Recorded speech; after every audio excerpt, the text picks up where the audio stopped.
All right, so we just got back from Spider-Man Into the Spider-Verse. I feel like we're going to have some unpopular opinions here, but I think that's kind of part of the course with us in Spider-Man movies. Yeah. If someone can explain to me why the one with Spider-Pig or Ham Parker... Peter Porker? I can't remember. Why that one is probably my favorite Spider-Man movie.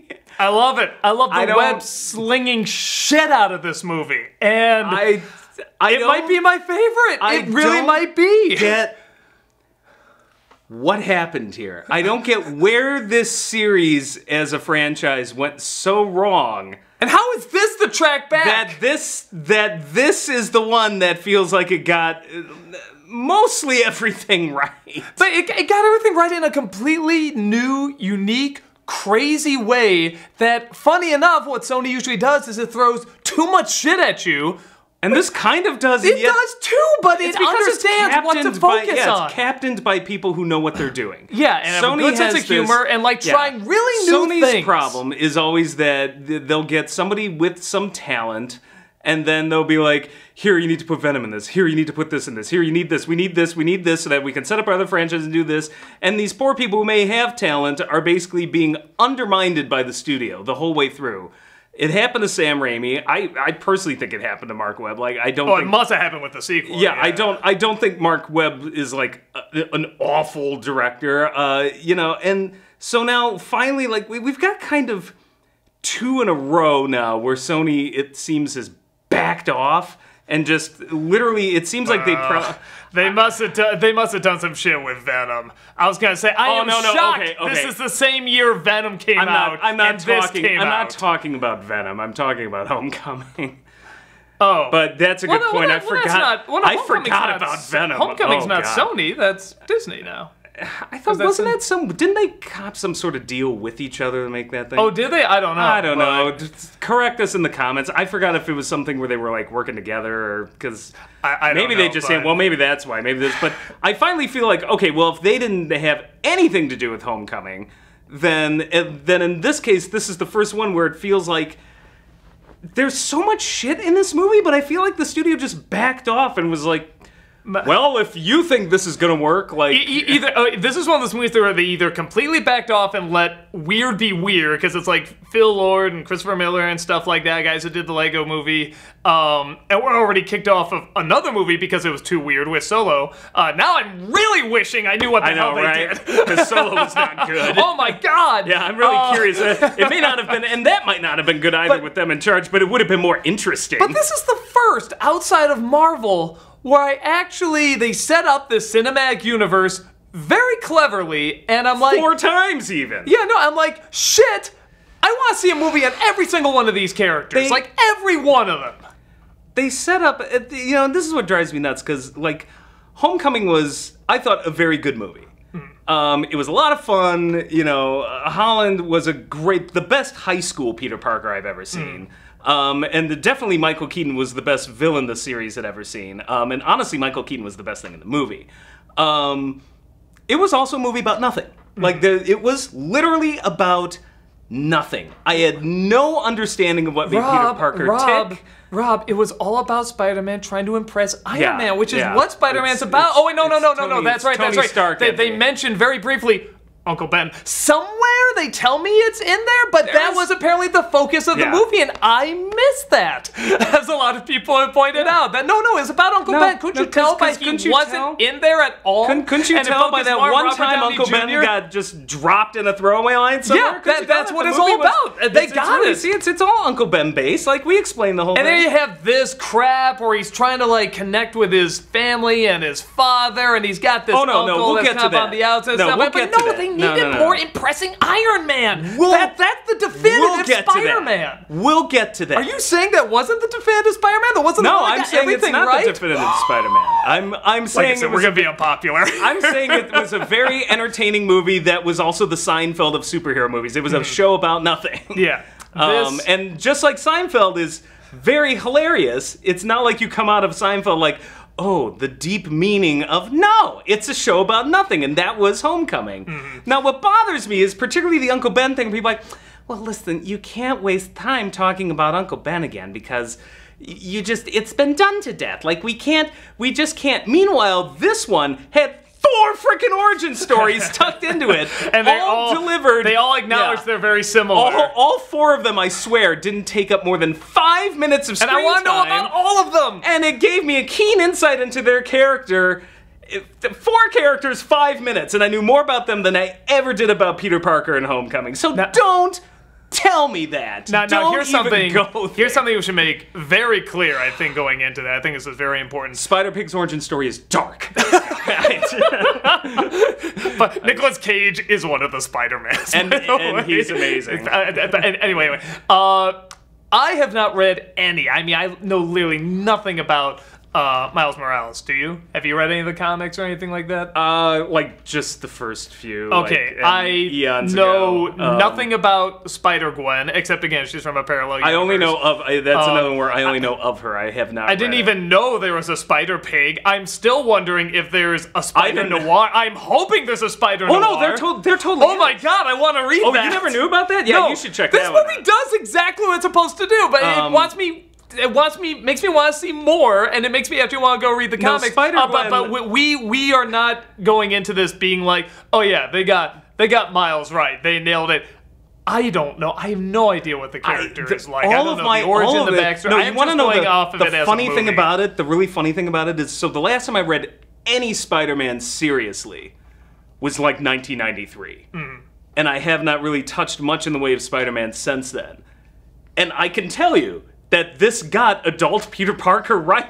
We finally got a Spider-Man! This is the Parker I grew up with in the 80s. There's finally a Spider-Man. It's not the 4th iteration of some high schooler. We get to see Peter Parker as an adult. Miles is, but not Parker. Peter Parker, correct. We finally got a Spider-Man, and guess what this movie managed to do?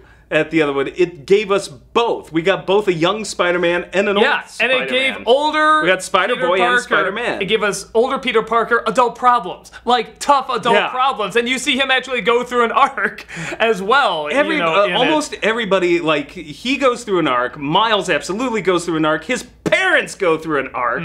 Like, you can argue that maybe... Well, the father, I don't see it. The father, but I mean, so Spider-Gwen and, like...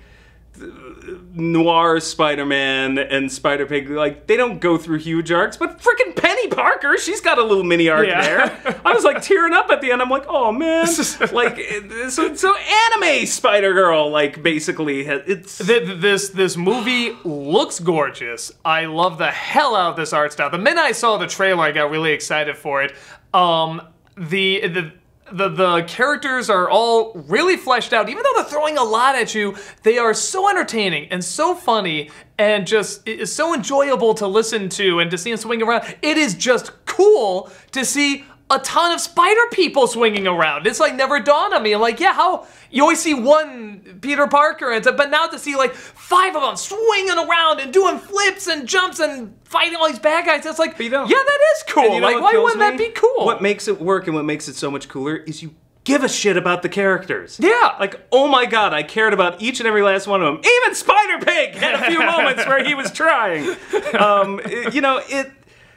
I don't get it. I can't wrap my head around this, that now when did that film, like, so more than 15 years after Raimi's Spider-Man came out, I feel like they finally kind of nailed it somehow, and I'm like, and it's the one with a talking Spider-Pig in it. Well, and it's one that is so... it's super, super self-aware. It has a lot of in-jokes. It honestly has everything we should hate in a movie. You know what else? But you know what else it does have? Pathos, which is something Homecoming didn't have. It had next to no pathos except for the one scene where he's like, I gotta do it, I gotta lift the thing up. And everyone's like, yay, you did the thing from the comic, that makes it great. And I'm like, it's fine, but... like, that was just it. There was no pathos in the rest of that movie. He really wanted to impress Iron Man. The definitive Spider-Man movie, he really wanted to impress Iron Man. I keep forgetting that was... Ben was maybe mentioned. So they nailed it. I mean, I'm sorry. So many of the comments when I did the Disney Semper are like, how can you? Which is why, in my opinion, I think I think this movie is probably not good. I think it'll do okay at the box office. I don't know if many people are gonna like. I think it's gonna be too weird. This is I think it's gonna be way too weird. This is the only one that is thought outside of the box. Like really unique. Like this. I'm sorry, this Homecoming is what was Spider-Man not, needed. Yeah. It really needs a Homecoming totally was different not take. unique. That was still Spider-Man. None of them have really been unique since Raimi's film. Like that was the only one, and that was unique because it was the first to try. You know, and since then, none of them have really been unique. They have been like. They either sucked, or in the case of Homecoming, they're very well executed, but there's nothing really challenging about them. I was saying when talking about Homecoming, the Raimi films, I mean, I've said before, I'm not the biggest fan of, but it's Richard Donner's Superman. It's cheesy. It's camp, and that's fine. They're fine for what they are. But it does try to have emotion and pathos, though, even though it's camp, just like Donner's Superman. But on top of that, it didn't play it safe. It did things really weird. Oh, it went for broke. It's one of those not things always where, successfully, but it went for no, broke. correct. But I think this movie does the same. Not always successfully, but it goes for broke in this film. I give people credit when they take a risk on something, you know, because it's either going to work, it's either going to really work, or it's not going to work. And a lot of times in the Raimi Spider-Mans, I didn't feel it work, but I was like, okay, I'm glad you did that, because then you get something like Homecoming, which is good and charming and a lot of fun. But like you said, it's about nothing. Yeah. It's instantly forgettable. I don't hate Homecoming. I actually... No. I had a blast. I've seen it 3 times, but I saw it most recently again because everybody kept trying to tell me, your opinion will change. Yeah, I have to see it. You have to get it. So I watched it again recently, and I'm just like, no, I still have a blast. It doesn't get... It's a lot of fun. It doesn't get better, but it gets funnier. It gets more fun, funnier, which is great. and it's a great comedy, but it's really not about anything. Yeah, this has legit emotional moments in it. Fuck ton. Yeah, surprisingly, like, moments and again, that I'm just like, wow, I'm getting all like choked up over something. Like, this is really well handled. Yeah, and good voice acting too. Man, out of everybody in this, there's a lot of scenes with Miles, particularly, who is playing Miles. There's one scene where he's being choked by somebody who we find out later is kind of this big character. And it's like, you think just talking choke, like, you know, please don't do this. But it's like the way he's doing it, it's like, whoa, that was like chilling. Harsh. Yeah, no, there's a lot of chilling scenes in this that I'm just, it so surprises me because it's the complaint about Marvel movies is that, well, they're too funny. They're too funny and therefore you can't take it seriously. And like, this was one. Well, I mean, a lot of times it's a DC fanboy who will say that, but I mean, I hear other people, even Marvel fans, sometimes like, yeah, maybe they don't always have to have jokes. Or like, this one, like, the powerful emotional stuff was so good that the jokes didn't detract too much.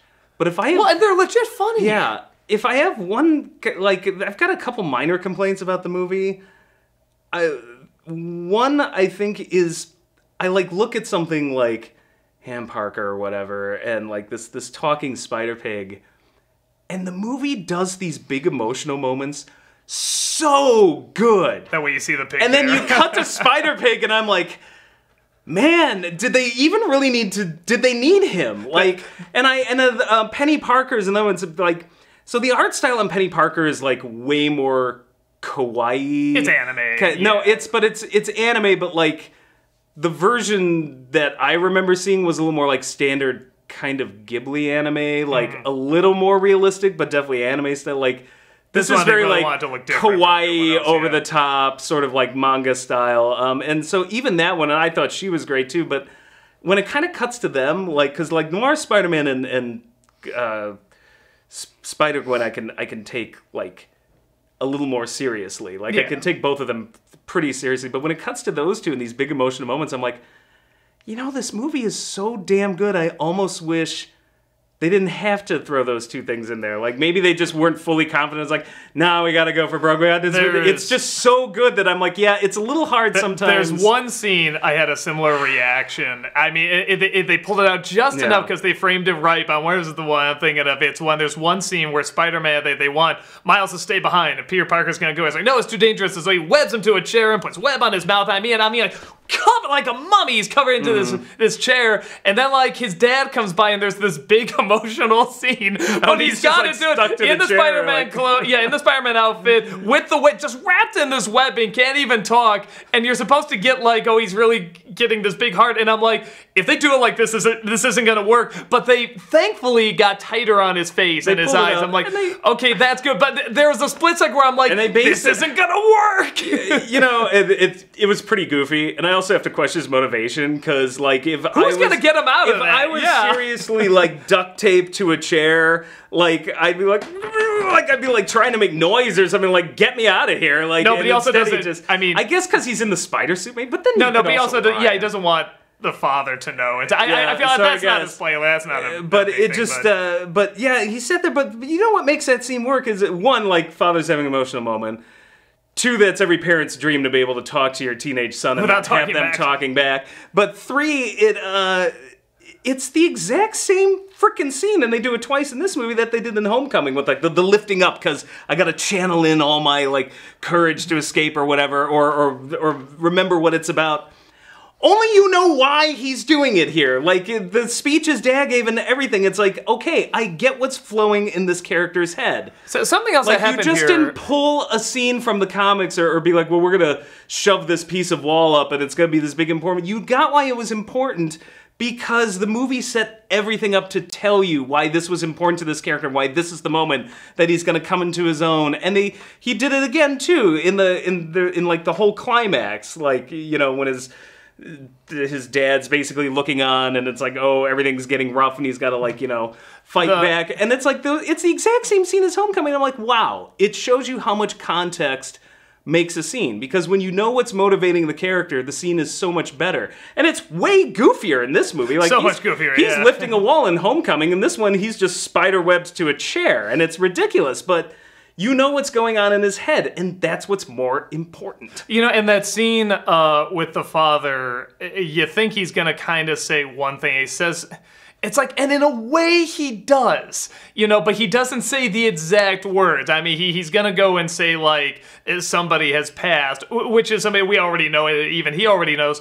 But instead he kind of, like, says, don't make the same or be who you want instead, which is kind of like his way of, like, he was about to say what happened to this character, but then he's like, he changes it to get out what he really wants to say, which is, you know, to be you know, follow your path and stuff, you know, which is what he was waiting for, you know, the father saying stuff, and it's just so good. I mean, it's really so strongly works. Perfectly executed, because I mean, when you get down to it, it's a lot of your standard, like, Disney shit, like, you know, go find yourself, but you have that build up with the other character, and you have his connection, his pre-Spider-Man dreams to kind of be an artist and this and that, and it's different, like, and you see how he just goes down this rabbit hole to becoming Spider-Man, and it's not just because, oh, I got Tony Stark envy. No, he promised Spider-Man himself he would do this. And something else I like, his last promise. I thought back, after this movie was done, I thought back to the Power Ranger movie that came out recently, where they did kind of the risky thing of not having them be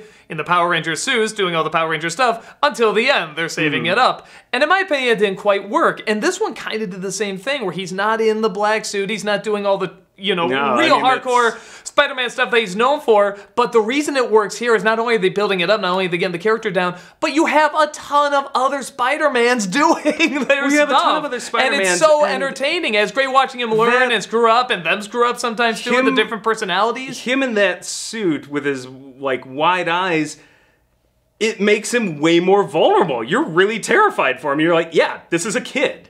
Like, and him in just the silly kind of Spider-Man, like, pajamas.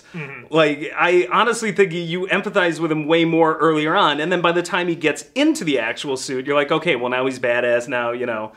But like, it really did a good job of, like, yeah, like, I really empathize with this. Honestly, if I were, like, 12 years old, like, I would love this movie to death. Because I do love it to death. Yeah, it really never speaks to, like, the mindset of kids who, like, you know, like comic books. It's about, yeah, empowering kids, and, like, but it's not just, well, empowering, yeah, you're badass now. Like, you have to go through a lot of shit to get there. And what I like too, it looks. Yeah. I mean, we always say a movie which looks we never like a saw comic Tom book. Holland's character. Like, he's just mostly, I'm already kind of Spider-Man, and I'm like, I mean, I guess that's one way to do it, because they just got so sick of telling an origin story, but it's like we're still missing a key piece of the puzzle there. Yeah. And then the other one, like, both Tobey Maguire and Andrew Garfield are, like, kind of too old. Maguire sells it way more as the high school student, but even then, I still, like, I don't know. There's something about Miles Morales, particularly in this movie, that's also the power of animation, where it's like, yeah, I fear for this kid. Like when he's he going looks up against legit young. Yeah, like this is definitely I mean, like McGuire looks young, but I don't like him. this is definitely I just don't like this that. is I don't know. You've got all the McGuire hate. I'm all right with McGuire. It's just he's too dopey. I want to root for him. I don't want to go, what a dork. I want to root for Spider-Man. I know he's a dork, but I don't want to laugh at him the whole time. Well, now you got one because we got adult Spider-Man, and he's also a complete and total schlub, and yet I still think he's the best Spider-Man I've seen on the big screen as an adult. Well, that's why I liked Garfield a little bit more, because I felt like, well, okay, I get that he's not the geeky Peter Parker, and that is important, and they missed that. More. But it's one of those things where it's like, adult. No, but it's like, okay, but he's a hero. I want to get behind this guy. I want to act like I'm swinging around. I don't want to be Tobey Maguire. Garfield, okay, who wants to be Tobey Maguire? The tragedy of Spider-Man 2 or Amazing Spider-Man 2 is that Garfield's really good in it, and he's a great Peter Parker. And so's the movie, and she's a great Gwen Stacy. The movie blows. Now, in the first Amazing Spider-Man, he's an awful Peter Parker because I don't believe he's in high school for a second. He looks like he's 25. Looks like the age of the Spider-Man in this movie. Mm-hmm. You know, that Peter Parker. But that's the tragedy of it. And I did love Garfield, particularly in the second movie, because I'm like, this is the adult Spider-Man I wanted. And now we finally get him, and he's surprisingly really schlubby, and they actually made that work, because at the halfway point he goes through his own arc. He's like, all right, I gotta get back in the game. And he sells it. It's funny because animation sells it. I saw the teaser for this movie. I got really excited. I'm like, oh my god, this is different. This is cool. It looks amazing. I'm so excited. Then I saw the second trailer where it shows schlubby Peter Parker. I'm like, oh no, they're gonna muck it up. But then I saw the third trailer and I went, okay, this might actually be kind of cool. You want to know what's funny? I only saw the first trailer. I didn't see the next two. So sitting there in the movie, when I found out that, I'm like, oh, this is schlubby alternate dimension Spider-Man. I had that reaction in real time where I was like, oh. And then, like, as it went on, I'm like, okay, no, I like it. He's not my Peter Parker. Hashtag not my Parker. God, I'm sorry. Really? Now we need to bring entitled Star Wars fans into this? I just feel like if anyone really likes this Peter Parker but hates the new Luke Skywalker, it's like... I don't know. I guess it is an alternate dimension, but at the same time, that is kind of what I don't even know this asshole. No, but that is something that actually is legit true. Is that because it's an alternate dimension, he can kind of be this way. But even then, I didn't know if I was going to like that. And they gave him that, again, a 1-minute origin story where I knew everything about him now. And I'm just like, okay, I can see where he came from and why he's schlubby. And he had hard times where the other Parker maybe didn't. And, but what surprised me is not only how much I was laughing at him and with him, and he was legit really entertaining, and then how much I was feeling sorry for him. But by the end, I was really like, okay, cool. You go, Peter Parker. Like, that's actually legit cool. He seems to really go through this arc that I got behind him. And that was really my biggest concern, was I was not going to like that Peter Parker. I was invested in all of these characters. And there's like 5 of them. There's like 5 Spider-Men and, or women or, and... Pigs. Animals, things.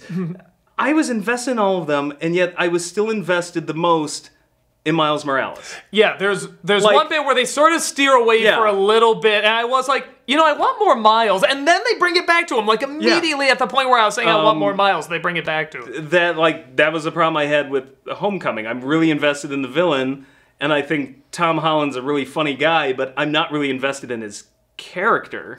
Speaking of which, we should talk about the villain is the one weak thing in this movie. Yeah, and he's not bad.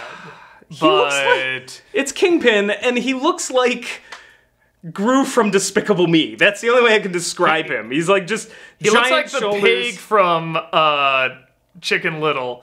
He looks like that mixed with the bodyguards from Triplets of Bellevue. Don't tell me. Well, that's his character design. Like, that's what he's supposed to look like in the comics. Not like I read the comics. Not like this. It's no, and that's really so weird. over the top. This is actually the first Kingpin I've ever seen that I've had issues with. I've seen many different Kingpin. I loved him in the cartoon. I actually even liked him in the Ben Affleck Daredevil. I love him in the Ben Affleck Daredevil. Yeah, no, I love him in me in front of her. No, Ben Affleck Daredevil.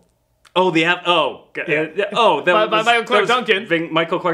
Okay, Michael. Yeah, no, I loved him in that I was too. gonna say Ving Rhames for a second. I haven't seen No, he that would have movie been good since we too. reviewed it. No, I mean, very different, but I love that. Like, the Kingpin is one of the things that, like, everyone usually gets perfect, and this is the only one where I'm like, he's not bad. I mean, he does have a purpose for doing everything. It does add a little dimension, but he's just kind of an accent. Yeah, cue the Spider-Man. Yeah. He sounds like Trump. Yeah. Cue the Spider-Man. You're fired. I didn't know what they were doing with that. Well, and his design is weird, and then they tried to give him this backstory, which I'm totally behind. It's it actually not was a really good backstory. It's a good to tie it all backstory, together, but didn't you, again, kind of, it's like the one issue with the film, didn't you just want more? I wanted more of that backstory. I wanted more if of if I have a small issue with a film and like, see, this to me is a sign of a good movie when you want more. You want more, less. yeah. I really wanted more of his film. backstory. And the film's like 2 hours long. He has like a bajillion You could have added characters. 15 minutes to this film and I would have been fine. Yeah. Like, totally fine. No, I want a little more with him. I'd say my only other minor complaint is I watch a lot of anime. I'm used to a low frame rate, but there are points in this film where the frame rate got so low I was getting a little like headachy where I'm just like, see, that didn't bother me. So much like kind of flashing and I'm like, there's too many pieces of missing information. Like, I wanted more frames of animation. Well, what bothered me is every once in a while when it went out of focus, they do kind of this 3D effect. I don't... It's fine once or twice, and they don't do it too much. They do it just enough 3D to be effect, a which little makes annoying. it look like you're watching half of a 3D movie with the 3D glasses off. That's the only way I can describe it. But it's only the stuff that's out of focus, and that's very clever. It is clever. Again, like, this is a case where it's like, I appreciate them trying to think out of the box. Particularly because I get the impression some of these decisions might have been budgetary. I know you and I had a disagreement. I don't know. This is a pretty amazing looking movie. I know it's an amazing looking. Costly as shit. No. It's an amazing looking movie, but I can see where corners were cut to get you this look, and it's very pretty. Like the scene in the graveyard was gorgeous. Oh, there's so many gorgeous. Yeah, there's a ton of gorgeous scenes, but it's not a lot of frames of animation. And that's why I think a lot of the slower scenes, those more anime-based scenes work. Some of the faster action sequences are very well put together. I'm not complaining they're not. It's like there's just little frames of animation missing. Like, it's a very low frame rate. And my eyes I think that's intentional, though.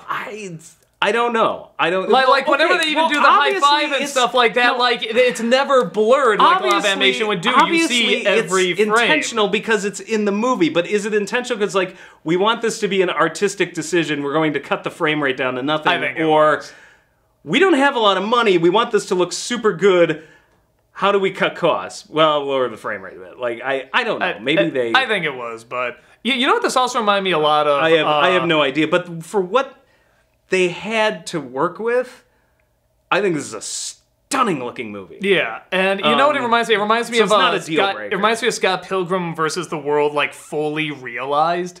Which is funny because I hate that. That's the only movie that Wright did that I didn't like. Like the style is pretty cool, and I thought I was gonna hate the style in that movie, but I'm like, no, it actually kind of won me over. But it's one of those things where I'm like, when I saw this, I'm like, okay, that was here it's pushed all the way, and I thought I was gonna hate the word bubbles at first. And then as I figured out what they were doing, I'm like, all right, no, it's actually really funny. It actually accents the comedy in a number of that's scenes. the thing. Everything, all the additions that they had, it's kind of like the new Ninja Turtle cartoon that came out. Like, you know, the action and the style and everything. As long as they still had a good focus and character and story, which they did, it just accented everything. It didn't distract. It didn't become the star. It just accented what everybody was going through. And that's what it's supposed to do. That's what the style of a movie is supposed to do. And in my opinion, like I said, I mean, in a world where Venom was a big box office hit, and Homecoming is seen as the definitive Spider-Man movie, I'm assuming this is right with that. But I mean, the definitive this is the one that got it right. They're not going to top it. This got it right Spider-Man movie. It's the most entertaining Spider-Man movie, but that doesn't make it definitive or best. That's kind of what I thought too. I thought it was the most entertaining until this one. Oh no, this one I found more entertaining. Yeah, like blew it out of the water. But I just think for a lot of people, the animation is going to be too distracting, too weird. The action's probably going to be too fast, and the ideas are going to be too strange. And I I think at the very least this is going to get a real cult following. At the bare minimum, I hope best case scenario, it'll be a big hit, and we'll see a lot more of these movies, which I want to see. This is the first time I'm excited for a cinematic universe and a Spider-Man sequel. I've never been excited for a Spider-Man sequel. I'm at the point where I'm like, I'm probably going to be sitting through the next Homecoming film thinking, yeah, this is all fine and all, but what's going to go on in the Spider-Verse? Like, yeah. That's the one I'm really looking forward to now, and I can't wait for another one. Yeah. No, so, I mean, it's one of those things, I think if you see the trailer and you're like, ugh, I don't like that, I think it's fair to say you most likely won't. God, I mean, because there's a lot of it.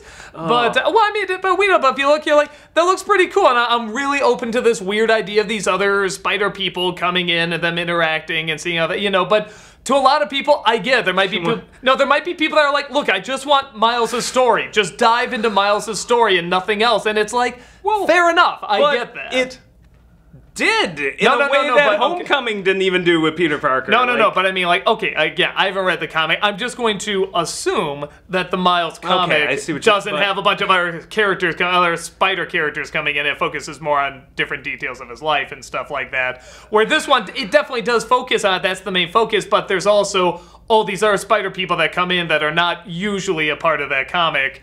And, you know, it's like if they did the first Batman, but had, like, you know, the Adam West Batman coming in and Lego Batman coming in. It's like, that'd be great if they did it well, but I also would want to see a Batman movie, you know, if it never been done before. So I can see somebody saying, like, I just want my Miles movie, and that's, I get that. It is kind of sad that we've had 3 iterations of Spider-Man, and when we finally get to Miles Morales, it's the one with the cartoon pig in it. Like, we couldn't do an actual serious movie with Miles Morales. Like, we had to, and I'm not bad-mouthing this film for it. I actually think this movie's amazing, but let's be honest, it really tells me, like, because this is what I thought when they announced Homecoming, and they're just like, we're gonna take him back to high school again. He's gonna be really, really young, and I just remember sitting there going, I'm like, why don't you just do, like, Miles Morales then? Why are we going through Peter Parker 3.0 now? Honestly, in those movies, I think you could do like what they did with Peter Parker here, where you could just make him an adult. Or like what they did in the first Batman. Just like, you know, make him an adult, give him the backstory, you know, that'd be fine. At least it'd be something kind of different instead of the high school thing again. And granted, this is, you know, a high school thing again, but it's a different character. I mean, he's definitely not Peter Parker. He's a very different, charming, funny, interesting character I like watching, and I want to see what happens to him. He is so...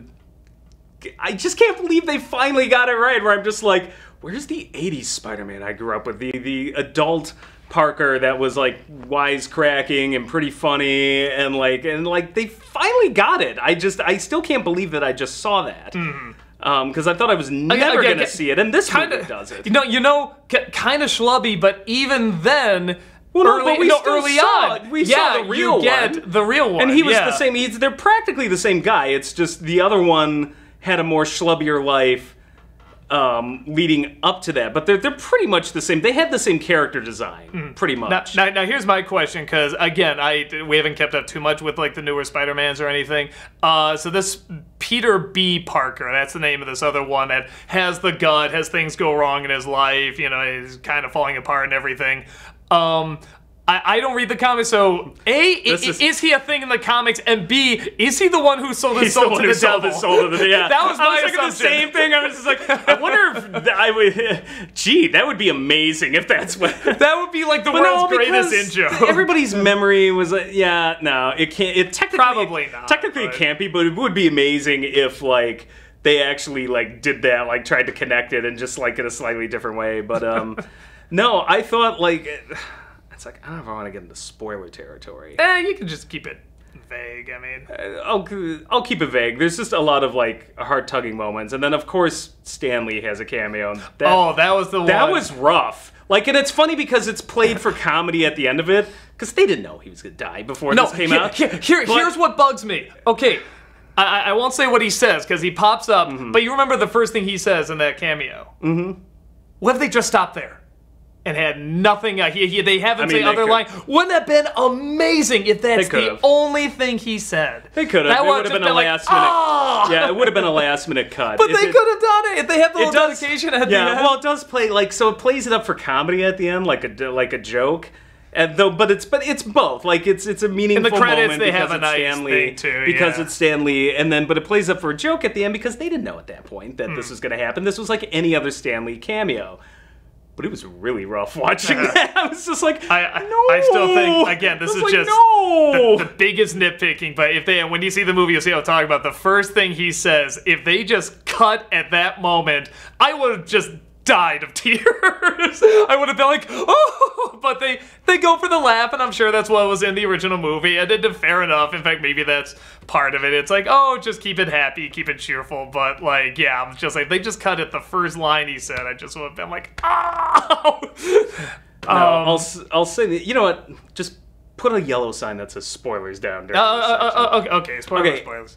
I knew that the movie was really working for me because they kill off the Parker in the Morales universe, and then it was really affecting to see, like, you know, Morales promised Peter, like, I'll do it, I'll destroy this thing. They did a better Superman funeral than the Superman movies. Yeah, and that's the thing, like, that's pathos. It's not, you know, it's different from Uncle Ben dying, and we don't know, like, he had kind of a Spider-Man envy, but it wasn't just like, you know, he also had dreams of becoming an artist and stuff, but it's like, he takes it upon himself to do this, but it was this one scene where it's just like, watching the TV and it's like a spoof of CNN, but a really convincing looking spoof, and it just says, Spider-Man, really named Peter Parker, dead at age 26. I'm just like, Jesus, that just like, I had this and everyone moment where, checking their phone and everything. And like, yeah, it kind of really felt it, real. it took almost. my breath away. I was just like, and then the way they're talking in the news, like, it turns out he was really Peter Parker, a former grad student, and I'm just like, all the stuff left on the grave. yeah, and all the stuff left on the grave. Yeah, and then when they go to Aunt May's place.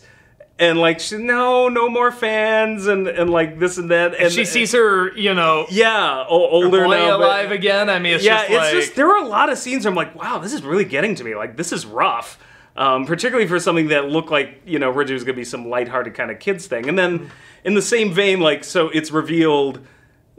So his uncle, Morales' uncle, is one of the villains, which you didn't figure that out. Like, no, and I saw him, I feel kind of dumb because he literally has only one other scene. Yeah, but it's a big scene, and it's like, well, of course he would. I wasn't thinking it there, but the second Morales is back at his uncle's place, and you just see the guy stalking from the outside. I'm like, I should have put it together there. Yeah. But when he's like, looks like he's ready to kill Miles on the rooftop there, I was just like, Jesus Christ. Yeah, no, and he puts the mask back over his face. I'm like, is this a fucking execution? That's what I thought he was going to do, and then he puts him down. I'm like, oh, thank Christ. But it's like, I got really fucking emotionally invested and wrapped up in the movie. Yeah, no, it's... yeah, I'm trying to think, was there anything... And then, like, Peter at the end, like, with the flowers going back to Mary Jane, I was like, oh. Yeah, and then Penny Parker losing her robot. I'm just like, no. I was just like, there were so many characters where I'm like, I'm so way more invested in this than in any Spider-Man movie in years. Yeah, I was gonna say, I'm trying to even think, like, the only time... If only this had a villain as good as the Vulture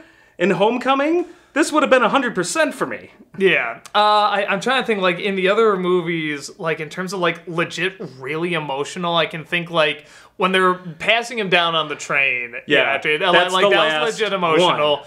There was nothing in the Mark Waid films. And the Sandman coming to life, I thought was a really beautiful, emotional scene. It's okay. That's a good scene tucked in that crappy movie. You're right. But yeah, I have to go to Spider-Man 2 to really. Think of I really like Amazing Spider-Man, but I mean, there's no. Ooh, the feels, you know. Yeah, no, this... Because we've seen all that This before. had the pathos that comic books need. Yeah. Like, you can be funny as hell. This movie's funny as hell, but you need that pathos buried deep down in there somewhere. And yeah. God, a lot of Marvel movies have them, and they do them well. And stuff, yeah, they do. Yeah. Like, I'm not dumping on all Marvel movies. I'm just saying, like, this has been a Spider-Man problem. Yeah. Or it just... They try too much at the last second to inject it, and without the context, you don't care. Like, when his uncle dies... I had more feeling for that as he, like, stands over his uncle. He's like, no, man, I let you down. I had more feeling for that than when Gwen Stacy died in Amazing Spider-Man 2 because they pulled that out of their ass at the last second. Rob, it's not Iron Man. If that was Iron Man, you're gonna get so this much, would just be so much more powerful. So much hate. I'm totally reacting off. I'm just totally trolling all the people that were like, no, you don't understand, and Homecoming, because when I did the Disney Sense, they were like, you son of a bitch, and so I'm having fun with that. I didn't mind. I didn't hate that. You just needed Uncle Ben or something else there with it. Oh, I still think they can fix it too. I think like in the other movies, hope they fix can it do, in the like, next a background. one. I really do. No, honestly, I I feel like that movie series can be really great because Marvel is so good. I'm hoping they put it together and fix it, and it's not just more of the same. Because that was the big glaring hole in that movie, is that I had no idea, like, why does some kid who's 15 years old throw on pajamas and fight crime? That shit's dangerous. Like, you know, it's, why do you do that? You have to have some sort of reason. I never got anything but, Tony Stark envy. Like, I was going to say, too, part of the movie that I think some people could say, it's probably not a problem, but you have to know a little bit about Spider-Man going in, at least. Like, I didn't know all these are Spider-Man characters, and I followed it fine.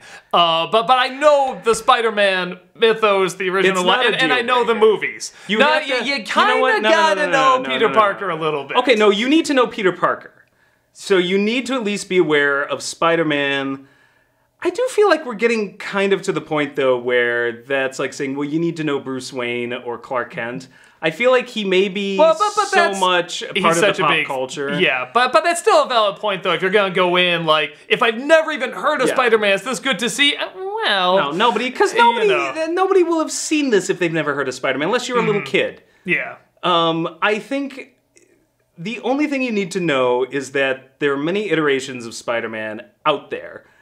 And this plunders from all of them. That is the conceit of the movie. Now, you don't need to know who Spider-Gwen is, the Spider-Man noir comics. They actually catch you up pretty good, it seems because like, they give you an origin. That was the brilliance of it. They give you 4 origin stories. And isn't the most exciting part of this movie when a comic book is laid down? Yeah, when it has Miles on there, I was just like, yeah, and that's just totally a style thing. Come to life, this movie is it. Yeah, it really, really is. I mean, down to the lines, down to, I mean, every frame, you can take a picture, put it in a comic book. I mean, it's probably the closest we've gotten to that since Sin City, where they literally did that, where they took the frames that they tried to put on the big screen, but this one literally has the lines on it. And I don't think you need to know those characters in depth. No, but you need to know a little bit about Peter Parker, which most people do. But you need to know that that's what they're going to do. Because if you really have no idea that that's even coming, you might be like, the fuck is this? But if you know that that's, they're plundering from all their other Spider-Man properties, and this is a fun way to, like, get them all together. If you know that, you're good. You don't need to know them in depth. You're not going to be, I really don't think you're going to be lost. Yeah. If you know the basics, like, villain, Kingpin. Doc Ock. That's another thing I thought her review was great. Yeah, I definitely didn't see that coming. Actually, Olivia was like, Octavius was fantastic. I thought she was really menacing. Really on par with the Raimi one. The Raimi one's a lot of fun, too. They're never going to get the Green Goblin right. I was like, I didn't even know that was the Green Goblin. This was their last chance. I thought that was supposed to be the Green Goblin. No, because I thought he said something about Goblin, too. So it's like, yeah, he's literally this Godzilla monster. I don't think it was supposed to be Hobgoblin, but... No, I thought he said Green Goblin. Well, whatever. Well, what are the goblins? I'm just like, I give up on that. I wash my hands of this. Like, they're never going to get Green Goblin, but it was such a small part of the movie, I didn't care. Scorpion was okay. The one that the uncle is, I thought was, especially the musical score, whenever that character popped up, it was like a creepy theme. It was just like a weird sound they were about. It was intense. It was like, it's legitimately intense. I think, and then stay for the very end. Yeah, there's a very funny thing at the end. There's a great, which comic series was that? I don't know. Well, I mean, 2099, Spider-Man 2099. There's something like that. But there's a reference to that, but then they go on top of it. It's great because you think it's just going to be, again, just a build-up to the next movie, and then they just do a great joke with it. It's amazing. Like, oh my god, it was so funny. Oh, this is the first Spider-Man movie I really, really want to see again, and probably will. I'm going to take my wife to see it. Yeah. And she's going to think I'm out of my mind. She's like, really? That's like the best one? I'm like, I know! It's got a talking Spider-Pig! He's gonna have to believe me! So, there it is. I mean, I'll be the first to say, I don't think it's for everybody. I don't know if it's gonna get the mass appeal that I feel it deserves, but I think it's gonna be kind of like... It deserves that appeal. It probably won't get it, and that is a fucking shame. Here's what I think it's gonna be. You know how we and a lot of people say that Mask of the Phantasm is technically the best Batman movie? It's not... It's going to be like that where it'll get a following as it goes on. Yeah, and people... That'll be kind of the movie. It's like, well, my favorite is Spider-Man Into the Spider-Verse. And a lot of people be like, oh, or like okay. Nightmare Before Christmas and Big Lebowski. None of those were popular hits when they came out. And now it's everywhere. Yeah, I feel like that this Christmas Story wasn't popular. Yeah, well, now it's too popular. So I don't know. We'll see. What I think at the very least this is gonna get a following. I hope so. But you know, the best case scenario, I hope it does super well, and I hope all of these characters get movies. I really gave a crap about characters. And what happens, Hollywood? You're supposed to give a shit. I really want to see Spider Noir so bad. Oh, but Nicolas Cage? So bad. Hell yeah. Oh my god. So my spider senses are tingling. Yeah, so I want to take his face off. His mask. That was it, yeah, his mask off. So guys, I want to see Spider-Gwen too. I'd love to see The Adventures of Penny Parker. Yeah. Give me a Spider-Man anime, though that's the other last thing I want to say. This is the closest, I mean, this is a Spider-Man anime. The style is very anime, and on top of that, animation-wise, okay, I complained about the low frame rate, and we complained about the weird focus trick they did, but this is some of the best colorful animation Most of its unique. type, and use of magical realism in an anime that I've seen since Satoshi Kon. Like, this reminded me of Paprika, Perfect Blue, Millennium Actress, Paranoid Agent, all those things. There's no other movie that looks like all these things he did where it's just its own unique thing and so bizarre. So that's the best compliment I can give, because he's like my favorite anime director, and I'm like, it totally I'm like, if he made a superhero movie, it would look like this. Yeah. Hands down. So, I'm real excited for more. I hope it does well. Please go see it so we can get more of these movies, because I'm really excited to see them. Because I don't want to sit through another Adam Sandler film. So guys, that's about it, and we'll see you next time. Take care. Or, was it like that? Spider Pig does whatever a Spider Pig does. All right, we're done. That's his origin story. That'd be great. That was the origin story. Came from The Simpsons. Yeah. Nice.